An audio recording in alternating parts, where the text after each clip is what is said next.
Friends, good morning. Welcome to Ghatna Sutra. मैं हूँ दृष्टि जैन और अभी हम स्टार्ट करेंगे आज का current affairs both prelims and mains perspective से। तो आज हम करेंगे 2 जुलाई 2025 का करंट अफेयर्स। तो सबसे पहले चलो हम मूव ऑन करते हैं प्रीलिम्स वाले पर्सपेक्टिव में। तो प्रीलिम्स में फर्स्ट टॉपिक है लो pressure system and MJO. MJO आप सभी को पता है क्या होता है? MJO is maiden Julian oscillations. ठीक है, बारिश से रिलेटेड होता है ये। Behind monsoons early national coverage. अभी एक न्यूज़ आई थी कि मानसून ने जल्दी पूरे इंडिया को कवर कर लिया है, उसके रेफरेंस में ये न्यूज़ है। तो the south west monsoon covered the entire country by July 29, 2025। तो जुलाई 29, 2025 तक पूरे कंट्री में मानसून आ गया 9 days ahead of the normal schedule. तो नॉर्मल शेड्यूल के 9 दिन पहले। This marks only the 10th time. तो 1960 के बाद ये 10th टाइम ही है जब मानसून ने अपना फुल नेशनल कवरेज जून में ही अचीव कर लिया है। तो जो अर्ली एडवांसमेंट है इसको बोला गया है क्या चीज़ के लिए, मतलब ये अर्ली एडवांसमेंट क्यों हुआ है? तो the factors responsible are low pressure system, active Madden Julian oscillation phase और फेवरेबल विंड डायनेमिक्स। ये सब चीज़ें रिस्पॉन्सिबल हैं। ठीक है, अब की हाइलाइट्स देखते हैं। इसमें ना देखो, हाइलाइट्स वाले पार्ट में हमको देखना पड़ता है ऑर्गेनाइजेशंस वगैरह कौन सा रिस्पॉन्सिबल है। तो इसमें Indian meteorological department is responsible और वो बोलता है कि low pressure system Bay of Bengal में होता है तब ऐसा होता है। Active Madden Julian oscillation June में जब होता है तब जल्दी कवर कर लेता है मानसून। और मानसून ट्रफ्स आते हैं जो फेवरेबली रेन बियरिंग विंड्स लाते हैं अपने साथ। जब मानसून ट्रफ आते हैं ना तो लो प्रेशर सिस्टम डेवलप होता है। कौन सा सिस्टम? लो प्रेशर सिस्टम डेवलप होता है और उस चक्कर में क्या होता है, विंड्स आती हैं और रेन आती है। और न्यूट्रल फेज होता है एनसो और आईओडी। तो एनसो क्या है? L Nino southern oscillations. ठीक है, एल नीनो सदर्न ऑसिलेशंस। और IOD is Indian ocean dipole. तो उन सब चीज़ों के लिए आईओडी में बताओ क्या होता है। देखो, इंडियन ओशियन डाइपोल, ये आप लोग लिख लेना। ठीक है, उसके बाद आते हैं कि June rainfall over east and north east India, ये डाटा है। तो 24.8% बिलो नॉर्मल हुई है, the highest deficit in the June 7 years. और मिनिस्ट्री कौन सी इन्वॉल्व है? आईएमडी आता है, मिनिस्ट्री ऑफ अर्थ साइंसेस के अंदर। तो इंडियन मेट्रोलॉजिकल डिपार्टमेंट इन्वॉल्व है और मिनिस्ट्री ऑफ अर्थ साइंसेस। अब इसके लिए कॉन्स्टिट्यूशनल लीगल प्रोविजंस कौन कौन से? आर्टिकल 21, ये हम सबको पता है, राइट टू लाइफ है। और उसमें क्लाइमेट रिलेटेड वल्नरेबिलिटीज़ के लिए भी अभी रिसेंटली सुप्रीम कोर्ट ने बोला था, जो ग्रेट इंडियन बस्टर्ड वाला केस हुआ था ना राजस्थान में, उससे रिलेटेड। फिर आर्टिकल 48A में डीपीएसपी है, जिसमें बोला गया कि एनवायरनमेंट को प्रोटेक्ट करना ये स्टेट की ड्यूटी बनती है। 7 शेड्यूल यूनियन लिस्ट में बोला गया है कि regulation of meteorological organisation and weather forecasting comes under centre. तो ये सेंटर का पार्ट है या स्टेट का? तो बोला है कि सेंटर का पार्ट है। अब जो हमने 3 टर्म्स पढ़े ना कि Madden Julian oscillations, El Nino southern oscillations और आईओडी, ये सब क्या होता है ये हम देखते हैं। तो जो मेडन जूलियन ऑसिलेशन है ये मूविंग पल्स होता है क्लाउड और रेनफॉल का। जैसे एक डायरेक्शन में मूव करते हैं, ठीक है, ऐसे ऐसे clouds, moving winds of system of clouds होते हैं। कहाँ होते हैं? Near the equator. और ये इंडियन मानसून को इन्फ्लुएंस करते हैं। ये ऐसे 0 डिग्री बना दो तो नियर द इक्वेटर। ठीक है, फिर जो एनसो होता है, L Nino southern oscillation and Indian ocean dipole, ये भी अपने मानसून को इम्पैक्ट करते हैं। यदि इंडियन ओशन डाइपोल नेगेटिव आता है तो फिर ड्रॉट आता है, ड्रॉट। ठीक है, IMD under ministry of earth sciences issues monsoon forecast and rainfall predictions for kharif cropping decisions. तो जो खरीफ क्रॉपिंग है ना वो बेसिकली रेनफॉल पे ज़्यादा डिपेंड होती है, क्योंकि अपने यहाँ रबी के टाइम तो रेनफॉल बहुत कम होती है ना, विंटर रेनफॉल होती है। लेकिन खरीफ तो पूरा ही पानी पर डिपेंडेंट है। तो IMD इसलिए उस टाइम नोटिफिकेशन इशू करता है। Kharif sowing is highly dependent on timely and well distributed June rainfall. ठीक है, आई होप ये क्लियर होगा। फिर नेक्स्ट है इलीगल माइनिंग इन गंगा थ्रेटन्स डॉल्फिन। तो डॉल्फिन अब अपन सभी को पता है नेशनल एक्वेटिक एनिमल है हमारी डॉल्फिन, ये आप लोग लिख लीजिएगा, नेशनल एक्वेटिक एनिमल। ठीक है, तो NGT ने रिपोर्ट मांगी है। NGT क्या है? नेशनल ग्रीन ट्रिब्यूनल है। उन्होंने डिटेल्ड रिपोर्ट मांगी है बिहार गवर्नमेंट से regarding the illegal sand mining इन गंगा।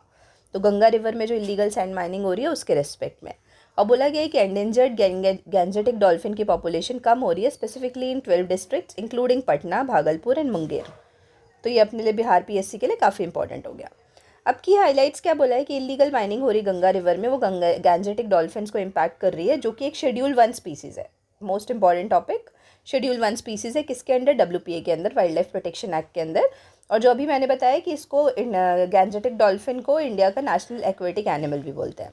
ठीक है, एक चीज़ और ध्यान रखिएगा, गैंजेटिक डॉल्फिन के रेफरेंस में इसको सूसू भी बोलते हैं। इसका लोकल नाम सूसू है, क्योंकि ना ये ब्रीथ करने ऊपर आती है ना जब कुछ सेकेंड्स में, क्योंकि डॉल्फिन को ऊपर आना पड़ता है ब्रीथ करने पानी से, तो उस टाइम उसके मुंह से ऐसे सूसू की आवाज़ निकलती है। A report has been requested by NGT from 12 district. तो 12 डिस्ट्रिक्ट के नाम दिए गए हैं, भागलपुर, मुंगेर, खगड़िया, कटिहार, लखीसराय, समस्तीपुर, बक्सर, भोजपुर, पटना, बेगूसराय, सारण और वैशाली। ठीक है। फिर sand mining is disturbing river beds near protected areas and dolphin sanctuaries like Vikramshila Gangetic dolphin sanctuary. ये अपने लिए इंपॉर्टेंट है, ये बिहार में है ना Vikramshila Gangetic dolphin century, this is very important. अब कॉन्स्टिट्यूशनल प्रोविजंस की बात करते हैं तो आर्टिकल 48A है, वही इन्वायरमेंट के रेफरेंस में 51AG है जो हमारी फंडामेंटल ड्यूटी है। WPA हमारे लिए नया आया है कि इसमें शेड्यूल 1 में है गैंजेटिक डॉल्फिन, और ये अलग अलग एनिमल्स को अलग अलग लेवल ऑफ प्रोटेक्शन प्रोवाइड करता है। NGT है वो NGT एक्ट से बना था, NGT एक्ट 2010, उसमें NGT को अलग अलग पावर्स मिले हुए हैं टू गिव वेरियस डिसीजंस। अब की फैक्ट्स की बात करते हैं तो गैंजेटिक डॉल्फिन अभी हमने WPA के हिसाब से देखा कि शेड्यूल 1 में है, लेकिन IUCN के हिसाब से क्या है, एंडेंजर्ड है। ठीक है। मेजर थ्रेट्स है इसके habitat destruction due to illegal sand mining, pollution, navigation related disturbances, क्योंकि जब वो चलती ना तो उनको नेविगेशन रिलेटेड इश्यूज़ भी होते हैं, ये सब इश्यूज़ के कारण, मतलब जैसे पॉल्यूशन बढ़ जाता है, जो साउंड आता है ना अलग अलग, उससे भी इनको नेविगेशन में इशू होता है। फिर विक्रमशिला गैंजेटिक डॉल्फिन है जो भागलपुर में है, it is the only such notified sanctuary in India dolphin के लिए। ठीक है, मोस्ट इंपॉर्टेंट। उसके बाद हम आते हैं NGT is statutory body established under the National Green Tribunal 2010 for effective and expeditious disposal of cases related to environmental protection, और इसका हेडक्वार्टर कहाँ है, न्यू दिल्ली में। फिर आते हैं हम नेक्स्ट टॉपिक, उसमें बोला है government secured more than 40 GI tags for products including Kolhapuri chappal. तो अभी बहुत सारे GI टैग्स मिले हैं। कोल्हापुरी चप्पल तो कल भी हमने पढ़ा था, तो हम और देख लेते हैं कौन कौन सा है। तो महाराष्ट्र गवर्नमेंट को 40 GI टैग मिले, more than 40, specially with reference to Kolhapuri chappal. तो ये ब्रांडिंग, कॉपीराइट प्रोटेक्शन, ये सब प्रोवाइड करेगा। The announcement comes after Italian brand Prada showcased footwear resembling Kolhapuri chappals, raising concerns about intellectual property and indigenous recognition। तो क्या हुआ था, अभी जो इटालियन ब्रांड है ना, प्राडा शूज़ का ब्रांड है, उसने कोल्हापुरी चप्पल को कॉपी कर लिया था, तो उसके रेफरेंस में फिर अभी बहुत सारी चीज़ों के लिए GI टैग मंगाया। तो की हाईलाइट्स की बात करते हैं तो over 40 Maharashtra specific products have received GI tag and additional 30 more applications are in process. ठीक है। तो अब कौन कौन से हैं हम ये देखेंगे, अभी कुछ कुछ इंपॉर्टेंट वाले ही देखेंगे, ऐसे 30 के 30 पूरे तो नहीं याद करेंगे। तो the Kolhapuri chappal receive GI tag as it originates from a specific geographical area and has cultural reputation. The state is also implementing 1 district 1 product scheme to nurture 72 unique products. एक डिस्ट्रिक्ट से 2 प्रोडक्ट ले रहे हैं। मिनिस्ट्री इन्वॉल्व कौन सी है, ministry of commerce and industry, और उसमें department देखेंगे तो department of promotion for industry and industrial trade, internal trade, जिसको DPIIT बोलते हैं शॉर्ट में। अब इसमें लीगल प्रोविजंस कौन कौन से हैं, आर्टिकल 19(1)G जो carry out any profession, occupation, trade और बिजनेस की फ्रीडम देता है। 29 क्लॉज 1 में क्या है, protection of interest of minority and cultural heritage, क्योंकि ये कोल्हापुरी चप्पल भी हमारी कल्चरल हेरिटेज है ना। और जो GI टैग है इंडिया में वो कौन से एक्ट के अंदर रजिस्टर्ड है, तो geographical indication of goods registration of protection act 1999, ये इंपॉर्टेंट है। ठीक है, geographical indication of goods registration and protection act 1999। फिर अपन GI टैग की बात करते हैं तो GI टैग क्या है, एक इंटेलेक्चुअल प्रॉपर्टी राइट का फॉर्म है जो आइडेंटिफाई करता है गुड्स को जो ओरिजिनेट होते हैं एक स्पेसिफिक लोकेशन से, पॉजेसिंग क्वालिटीज़ और reputation due to that origin, मतलब एक स्पेसिफिक लोकेशन के कारण उनकी वो स्पेसिफिक क्वालिटी होती है। ठीक है। फिर Kolhapuri chappal are handmade leather footwear traditionally produced in Kolhapur. तो कोल्हापुर में ट्रेडिशनली प्रोड्यूस होते हैं और नियर बाय रीजन्स में, स्पेसिफिकली महाराष्ट्र और कर्नाटका। और महाराष्ट्र अभी सपोर्ट कर रहा है 30 एक्सपोर्ट ओरिएंटेड इंडस्ट्रियल पार्क्स को GI प्रोडक्ट एनहांस करने के लिए over the next 4 to 5 years। ठीक है। अब हम नेक्स्ट क्वेश्चन में आते हैं, Tamal last foreign made warship commissioned, Udaygiri delivered. तो अभी जो अलग अलग वॉरशिप्स है ना इंडियन नेवी के पास, उसके रेफरेंस में बात की गई है। तो इंडियन नेवी ने अभी कमीशन किया INS तमाल, जो रशिया की मैन्युफैक्चर्ड गाइडेड मिसाइल फ्रिगेट है। तो ये पूछ सकते हैं कि INS तमाल किसकी है, किसने बनाई है, तो रशिया की है, और क्या है, गाइडेड मिसाइल फ्रिगेट है। Under the project 1135.6 Tushil class, इसको क्या बोलते हैं, Tushil class. It is the last foreign origin worship. तो अब हम इंडिया में बनाने लगे तो फॉरेन ओरिजिन की ये लास्ट है, और अब हम डिपेंड होने लगे खुद पे, मतलब आत्मनिर्भरता। एडिशनली INS उदयगिरी यार्ड 12652 भी नाम है इसका, ये सेकेंड वॉरशिप है प्रोजेक्ट 17A का।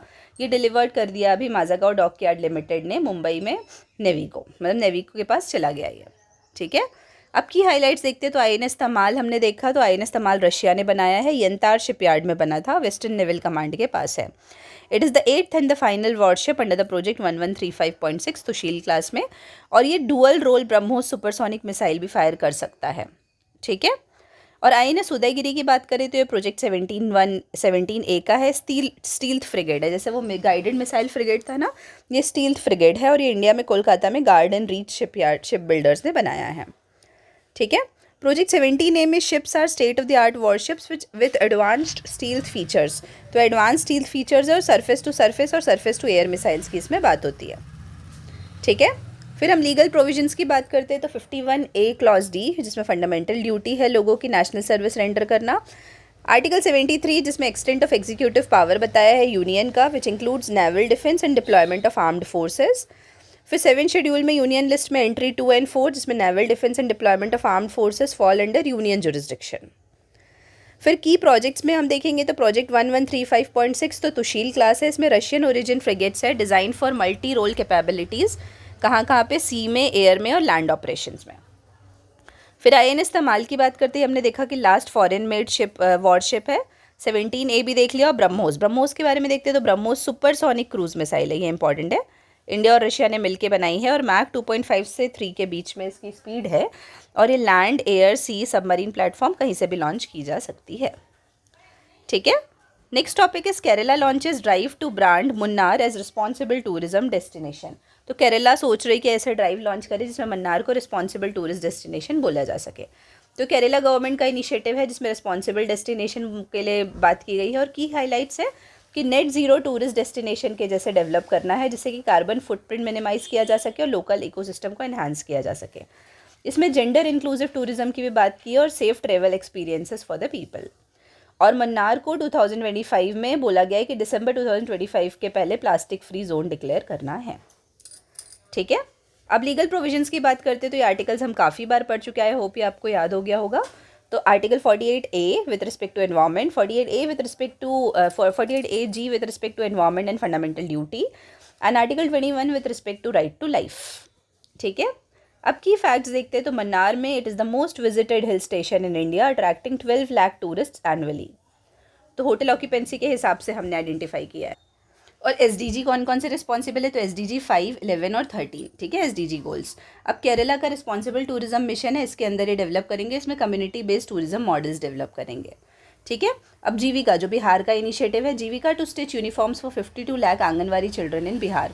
तो जो बिहार गवर्नमेंट ने इनिशिएटिव लॉन्च किया था ना जीविका के साथ कोलैबोरेशन में, बेसिकली एक SHG है Bihar rural livelihood promotion society का, तो वो प्रोवाइड करेंगे स्टिच यूनिफॉर्म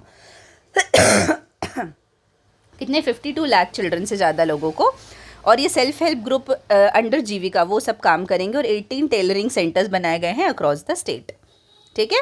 इसमें की हाईलाइट्स क्या है कि 15,000 लोगों को एम्प्लॉयमेंट मिलेगा, promoting women empowerment and local employment. और बिहार के minister for women and child development Shrimati Sheela Kumari Mandal ने इनॉग्रेट किया है इस प्रोजेक्ट को। ये अपने लिए इंपॉर्टेंट हो गया किसने इनॉग्रेट किया है। ठीक है। डिस्ट्रिक्ट लेवल टेलरिंग यूनिट्स भी ऑपरेट होंगी जीविका की अलग अलग डिस्ट्रिक्ट्स में और उसके ब्लॉक कोऑर्डिनेटर्स होंगे। अब इसमें हम लीगल प्रोविजंस और कॉन्स्टिट्यूशनल प्रोविजंस की बात करते हैं तो आर्टिकल 47 है जिसमें DPSP की बात की गई है कि ड्यूटी होती है स्टेट की लेवल ऑफ न्यूट्रिशन को बढ़ाने की और पब्लिक हेल्थ के लेवल को इम्प्रूव करने की। फिर article 39 clause E and F की बात करते हैं तो स्टेट की रिस्पॉन्सिबिलिटी है childhood and youth are protected against exploitation and moral and material abandonment. फिर आर्टिकल 21 में राइट टू लाइफ है और उसमें डिग्निटी और एजुकेशन की भी बात है, right to education, that is 21A, ये तो अपन को पता है 21A। फिर की फैक्ट्स की बात करते हैं तो आंगनवाड़ी सेंटर्स हैं जो government run rural child care centres हैं under integrated child development services. किसके अंदर है? ICDS के अंदर है।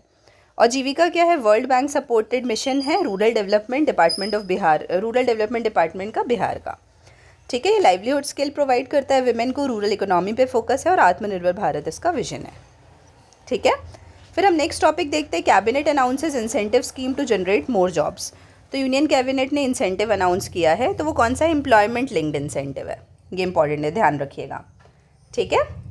और इसमें बोला गया है कि 99,446 करोड़ एम्प्लॉयमेंट जनरेशन के लिए देंगे और इसमें फ़ायदा होगा मेजरली फर्स्ट टाइम एम्प्लॉयज़ और एम्प्लॉयर्स का। तो इंसेंटिव्स की बात करते हैं तो first time employers will receive 1 month wage support, कितना ₹15,000 के फॉर्म में 1 मंथ वेज सपोर्ट मिलेगा और अप टू 3,000 पर मंथ पर वर्कर, इंसेंटिव्स अप टू। ठीक है। उसके बाद हम देखते हैं कि फोकस सेक्टर्स की बात करेंगे तो इसमें 5 अलग अलग स्कीम्स के अंदर वो किया, मतलब PM के अंडर में जो 5 स्कीम्स है ना उसमें से 5 स्कीम को लिया गया है। तो मिनिस्ट्री कौन सी इन्वॉल्व है, क्योंकि एम्प्लॉयमेंट जनरेशन के लिए, तो ministry of labour and employment और ministry of information and broadcasting. तो देखो इन्फॉर्मेशन एंड ब्रॉडकास्टिंग शायद हम स्किप कर सकते हैं, तो उस पर थोड़ा ध्यान रखिएगा। इसमें कौन कौन से आर्टिकल्स रिलेटेड है, तो आर्टिकल 41 है डीपीएसपी का। 41 में क्या बोला है, वर्क राइट, मतलब क्या क्या है हमारा, राइट टू वर्क है, एजुकेशन है, पब्लिक असिस्टेंस है इन केसेस ऑफ अनएम्प्लॉयमेंट। आर्टिकल 15(3) है जिसमें बोला गया कि स्पेशल प्रोविजंस बनाने चाहिए स्टेट को for the advancement of socially and economically weaker sections, और हमको 38(2) के हिसाब से इनकम इनइक्वालिटी वगैरह रिड्यूस करनी है। फिर हम की फैक्ट्स देखते हैं। तो एम्प्लॉयमेंट लिंक्ड इंसेंटिव है, उसमें बोला गया है provide financial incentives to employers for creating new formal jobs specifically in labour intensive sectors. ठीक है। फिर एम्प्लॉयमेंट लिंक्ड इंसेंटिव स्कीम एक पार्ट है 2024 बजट 25 का, जिसमें प्राइम मिनिस्टर्स एम्प्लॉयमेंट पैकेज के अंदर बात की गई है। ठीक है। फिर next topic is MPEDA organises first national skill olympiad to promote sea food value addition. तो MPEDA मरीन प्रोडक्ट वाला ऑर्गेनाइजेशन है, तो इसका फुल फॉर्म क्या है कि marine product export development authority. उसने ऑर्गेनाइज़ किया है ग्रैंड फिनाले जो first ever national skill olympiad का है, skill value sea food value addition पे। ठीक है। 1 जुलाई 2025 का है। इसमें MPEDA के बारे में पढ़ना पड़ेगा। तो MPEDA का हमने फुल फॉर्म देखा ना, marine product export development authority. ये एक स्टैट्यूटरी बॉडी है, किसके अंदर है, डिपार्टमेंट ऑफ कॉमर्स के अंदर है। ठीक है। और इसका हेडक्वार्टर कहाँ है, कोच्चि केरला में है। अब इसमें सी फूड टेस्टिंग सेशंस होंगे और पब्लिक डिस्प्ले रहेगा, जिसमें MPEDA स्किल ओलंपियाड पेविलियन वगैरह भी ऑर्गेनाइज किए जाएंगे। अब इसके लीगल प्रोविजंस देखते हैं। तो लीगल प्रोविजंस है इसमें आर्टिकल 21 है जिसमें राइट टू लाइफ को इंक्लूड किया गया है। आर्टिकल 47 है जो इससे एसोसिएटेड, इसमें पब्लिक हेल्थ और increasing the level of nutrition की बात है, जो अभी हमने देखा आर्टिकल। एंट्री 21 है स्टेट लिस्ट 3 में, दैट इज कॉन्करेंट लिस्ट में। तो फिशरी आता है, दोनों गवर्न करते, सेंटर और स्टेट। अभी हमने जैसे MPEDA के बारे में पढ़ा, तो MPEDA कौन से एक्ट से बना है, 1972 का MPEDA एक्ट से बना है। और इसके अभी प्रेजेंट चेयरमैन है doctor Shri DV Swami. This is very important. और India 3rd largest fish producer है and 4th largest seafood exporter है इन द वर्ल्ड। ठीक है। फिर सी फूड एक्सपो भारत 2025 अभी चेन्नई में लगा था, जो प्लेटफॉर्म के लिए जैसे सर्व करता है एक्सपोर्टर्स के लिए, बायर्स के लिए और स्टेक होल्डर्स के लिए। आई होप ये क्लियर होगा। फिर हम मेंस वाले पर्सपेक्टिव में देखते हैं। तो नट्स एंड बोल्ट्स डिप्लोमेसी। तो प्राइम मिनिस्टर नरेंद्र मोदी ने अभी एम्बार्क किया है एक मल्टी नेशन टूर, अभी ब्रिक्स कंट्रीज़ में जाने का था ना उनका, ब्रिक्स समिट के लिए। तो उसमें आया है नट्स एंड बोल्ट डिप्लोमेसी। तो की हाइलाइट्स के बारे में बात करते हैं। तो evolving dynamics within BRICS. तो अभी वहाँ पे क्या हो रहा है, ब्रिक्स में अब कंट्रीज़ कौन कौन सी है जो फुल फॉर्म के हिसाब से देखेंगे, अभी तो नई भी ऐड हुई है। तो ब्राज़ील, रशिया, इंडिया, चाइना और साउथ अफ्रीका। तो उसमें it was one seen as a grouping well placed to change the world order, but deep divisions particularly between India and China highlight internal contradictions. तो India और China के बीच में जो deep issues हैं उसके कारण काफ़ी ज़्यादा इंटरनल कॉन्ट्राडिक्शंस दिखते हैं।